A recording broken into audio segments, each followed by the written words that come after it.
And here are the guidelines that you usually need to follow in order to understand the lesson more.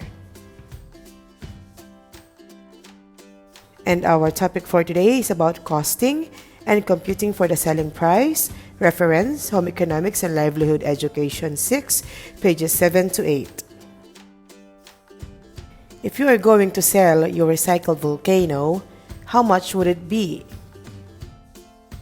How will you know if you have set the correct price for your item correctly? Are you going to gain profit or the opposite? Markup price is added on the total cost to create a profit. The government standard pricing is 15%. And this is what you're going to do to compute for the selling price. First, you have to add all the expenses acquired in making the product. For example, the material cost 88 reals and the labor cost 30 reals. You have to add those two numbers and then you will get 118 reals.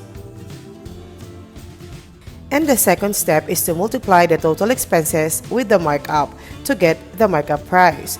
In here, the subtotal is 118 reals and the markup is 15%. So you have to multiply 118 by 0.15 and then you will get the markup price of 17.70 reals.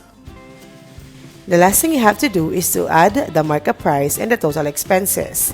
The total expenses is 118 reals and the markup of 15% is 17.70 reals.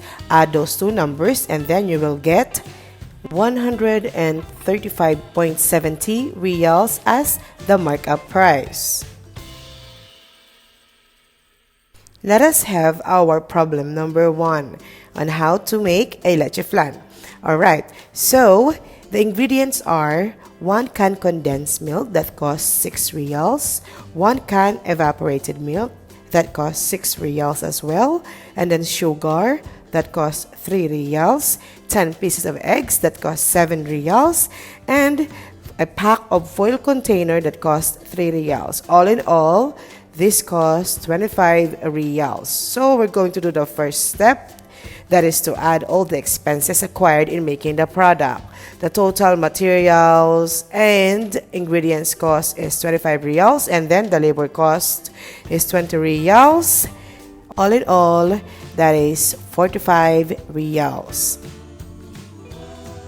The next step that you are going to do is to multiply the total expenses with the markup to get the markup price. So the subtotal 45 reals will be multiplied to 0.15 and you will get 6.75 reals as the markup price. The last step that you have to do is to add the markup price and the total expenses. So the total expenses is 45 reals and the markup of 15% is 6.75. All in all, you will get 51.75 reals as the total markup price. And now let us move on to problem number 2 on how to make teacup flowers a centerpiece. So the materials are a cup and a saucer that costs 10 reals, a fork that costs 2 reals, glue that costs 1 reals, and assorted flowers that cost 30 reals. All in all, that costs 43 reals. So the first step is to add all the expenses acquired in making the product as well as the labor cost. The material costs 43 reals and the labor costs 30 reals. All in all, you will get 73 reals. The next step is to multiply the total expenses with the markup to get the markup price. So the subtotal is 73 reals. We're going to multiply it by 0.15 and then you will get the markup price of 10.95 reals. And the last thing you have to do is to add the markup price and the total expenses. The total expenses cost 73 reals and the markup of 15% costs 10.95 reals. Add those two numbers and you will get 83.95 reals as the total markup price of your product or item.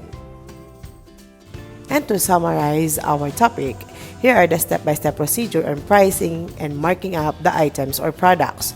First, you have to add all the expenses acquired in making the product, including the labor costs. Number 2, you have to multiply the expenses with the markup to get the markup price. And last but not the least, number 3, add the markup price and the total expenses. If you have totally understand the lesson, please proceed to the assessment. Answer the 60-minute formative assessment in Bodo 4.8 due on April 24, 2020 at 7 in the evening. Thank you very much.